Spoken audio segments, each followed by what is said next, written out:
my name is Bohnemann, and I'm a student at Toro College. Today I'm going to be showing you what I would do for a second grade lesson on editing informational writing.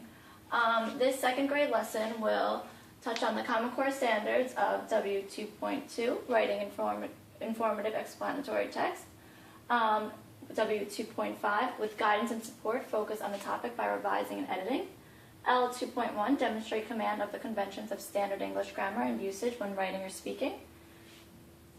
L2.2, demonstrate the command of the conventions of standard English, capitalization, punctuation, and spelling when writing. The objective of this lesson is students will be able to edit their writing for punctuation, capitalization, frequently misspelled words, indentation, neatness, and readability. I will be differentiating this lesson by creating different things that the child needs to look for when they're editing. For example, the high students will be looking for all of these things when they're editing. For example, I am not missing any words in my writing. I have finger spaces between all of my words. I used correct punctuation in my writing. I indented when I started a new paragraph. I wrote neatly and can read all of my words clearly. I used capital letters at the beginning of my sentences and for proper nouns. Words that are on the word wall are spelled correctly in my writing. I used quotation marks to show when someone is speaking. I use adjectives and details in my writing. And I use questions in my writing. All of these will be cut into strips of paper and put into envelopes. Each child will receive an envelope that is based on the child's ability.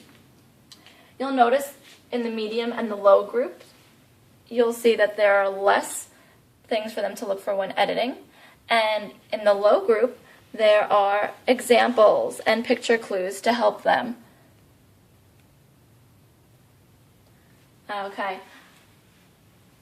When we start the lesson, the children are going to be watching a motivational video that will talk about the importance of editing and bring it down to a child's level using animals and things that will really interest children. After they watch the video, we will discuss what we should look for when we are editing our work. This will be student-generated, so they will come up with the ideas, and I will list them here. After we list them here, we will go over here to the smartboard to do some guided practice. And the guided practice is necessary because the students get to see exactly what they need to be doing on their own paper when they get to the independent work. So this is a short paragraph or two about a hamster's cage.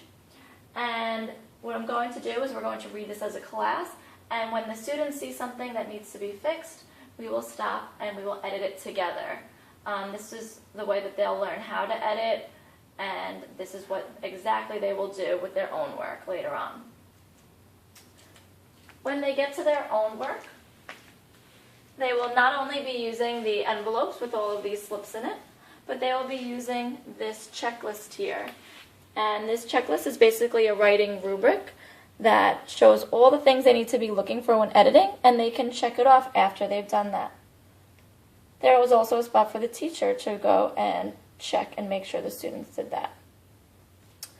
After they finish, I will check by looking at their writing, and they will have used colorful pens that will excite them and motivate them, and I will be able to see with those pens what they actually edited in their writing. Here is what I'll use as the rubric to grade and to assess the students. Here is a spot for the student's name, the topic in which they wrote about, and then all of the things that they should have looked for when editing. And then there's a spot for located and corrected most errors, which is the best, located and corrected some errors, and then located and corrected little errors. After that, I'm going overall and see what they need to practice and work for until next time. So that's their target skill. And that will be our lesson on editing informational writing.